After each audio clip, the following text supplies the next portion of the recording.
નમસ્તે, જય જીનેન્દ્ર, જય જય આદિનાથ.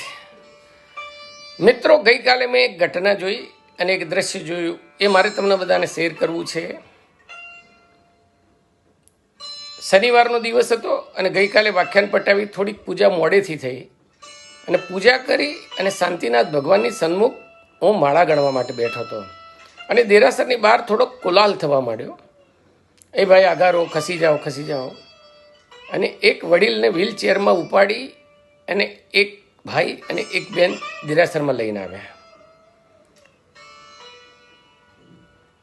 અને એ દીકરી જે સાથે લઈને આવેલી હતી એ બોલે કે પપ્પા આંખો ખોલો, પપ્પા આંખો ખોલો, પપ્પા જુઓ, તમે કહેતા હતા ને કે દેરાસર જવું છે, પપ્પા ભગવાન સામે જ છે, ભગવાન સામે જ છે, આંખો ખોલો, ભગવાનની સામે જુઓ.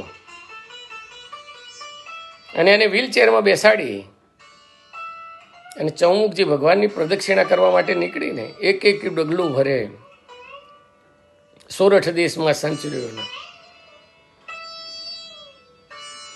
પછી ભગવાનની સન્મુખ એમને વ્હીલચેરમાં બેસાડી અને એમ કે ચાલો આપણે પૂજા કરવાની છે, તમે ઊભા થઈ જાઓ. વડીલ આંખો ન ખોલે, બિલકુલ ઘેરણમાં, અને કે ચાલો પૂજા કરવાની છે, પપ્પા ઊભા થઈ જાઓ, પપ્પા ઊભા થાવ, પૂજા કરવાની છે, પપ્પા આંખો ખોલો, પપ્પા આંખો ખોલો. અને મેં પૂજારીજીને કહ્યું કે એમને ઉપાડી અને પૂજા કરાવો, પરંતુ નજીક જઈને જ્યારે જોયું ત્યારે મને એમ લાગ્યું કે નહીં, એમને લઈ જવા પોસિબલ નથી. એટલે મેં જ એમને કહ્યું કે સ્નાત્ર પૂજાના ભગવાન શાંતિનાથ ભગવાનની થાળીમાં એમની સામે લાવો અને એમને ત્યાં જ બેસાડીને પૂજા કરાવો.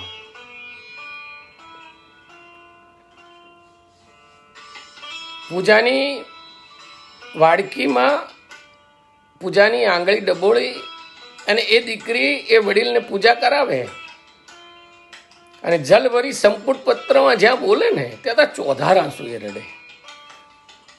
ભગવાનની પૂજા એને કરાવી. ત્યાર પછી મેં કહ્યું કે બેટા આટલી બધી તકલીફ છે તો ભગવાનને જ ઘરે લઈ જઈ અને પૂજા કરાવી હોત તો ના, પણ કે એમની ઈચ્છા હતી કે મારે દેરાસર જવું છે. 5 વર્ષથી મગજનો પેરાલિસિસ અને હમણાં થોડા દિવસ પહેલા પથારીમાંથી બાથરૂમ જતી વખત પડી ગયા અને લગભગ કોમા જેવી સ્થિતિ છે. ત્યારે બાજુમાં એક બેન ઊભા હતા. મેં કહ્યું, બેન, એક દીકરીને પૂછ ને જરા કે તું આ વડીલની દીકરી છે? એટલે કે ના, એમની પુત્ર વધુ છે. અને બાજુમાં વડીલનો દીકરો ઊભો હતો. એ મને કે બધી જ સેવા આ કરે છે, બાથરૂમ, સંડાસ, ડાયપર બદલવું.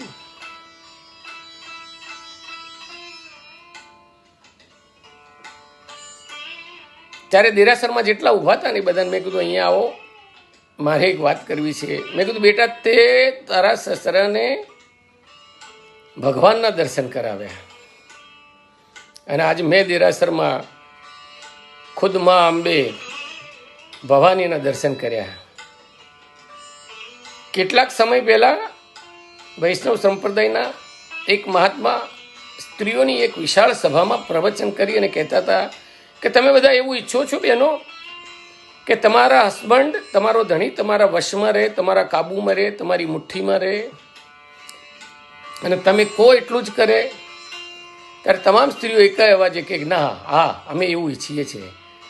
તો કે તમારા સાસુ અને સસરાની સેવા કરજો, તમારો પતિ તમે કહો એટલું કરશે. મેં ગઈકાલે ઘોર કળયુગમાં સતયુગના દર્શન કર્યા છે.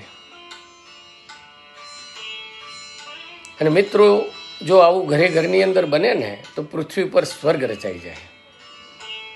મારે આ ઘટના તમારા બધાને કહેવી હતી, એટલા માટે આ વિડીયો બનાવીને શેર કરું છું. નમસ્તે, જય જીનેન્દ્ર, અસ્તુ.